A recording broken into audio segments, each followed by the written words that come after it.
ખબરોમાં બન્યા રહેવા માટે બેલ આઇકોન દબાવો અને એબીપી અસ્મિતાને સબસ્ક્રાઇબ કરો. વડોદરામાં પાખંડી પ્રશાંત ઉપાધ્યાયને રિમાન્ડ માટે આજે કોર્ટ સમક્ષ રજૂ કરાશે. કિશોરી દુષ્કર્મના કેસમાં આરોપી પ્રશાંત ઉપાધ્યાયે કિશોરી પર દુષ્કર્મ પહેલા તેને માઉથ ફ્રેશનર તરીકે ટેબ્લેટ આપી હતી અને ત્યારબાદ કિશોરી બેભાન થઈ હતી. પ્રશાંતે પણ દવાનું સેવન કર્યું હતું. પોલીસે આરોપી પ્રશાંતની રિમાન્ડ મેળવ્યા બાદ તેણે કઈ દવાનું સેવન કર્યું હતું તે તમામ બાબતો પર પૂછપરછ થશે.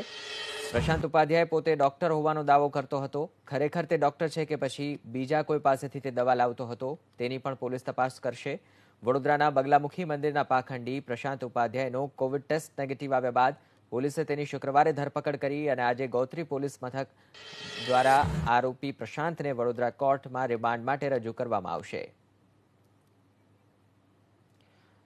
તો લાઇટ બિલ અને મોબાઈલનું બિલ પણ શિષ્ય ભરતા હોવાનો જ ખુલાસો. તમામ ખર્ચ શિષ્ય ઉઠાવતા હતા. જો કે આ પાખંડનો ધંધો છેલ્લા કેટલાય સમયથી ધમધમતો હતો. આ બાબતે એક સાધ્વીની પણ અટકાયત કરાઈ હતી. ત્યારબાદ તેની પણ આકરી પૂછપરછ થતા તેની પણ આ કાંડમાં સંડોવણી ખુલી. હજુ પણ 2 સાધ્વીઓ ફરાર છે જેની પણ પોલીસ શોધખોળ કરી રહી છે. બીજી તરફ આ પાખંડી પ્રશાંતને આજે કોર્ટ સમક્ષ વધુ એક વખત રજૂ કરવામાં આવશે. ધરપકડ બાદ તેનો કોવિડ ટેસ્ટ કરવામાં આવ્યો હતો જે નેગેટિવ આવ્યો અને હવે કોર્ટ સમક્ષ તેને રજૂ કરી રિમાન્ડ માંગવામાં આવશે, જેમાં અલગ અલગ મુદ્દાઓ પર પોલીસ આકરી તપાસ કરશે. सर बहुत शरीफ सा लगता है. Call me don.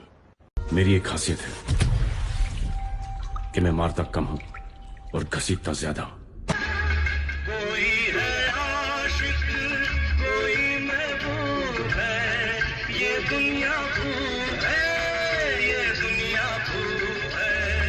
I am in love, you are in love, we in love, we in love. Sir बहुत शरीफ सा लगता है. Call me don.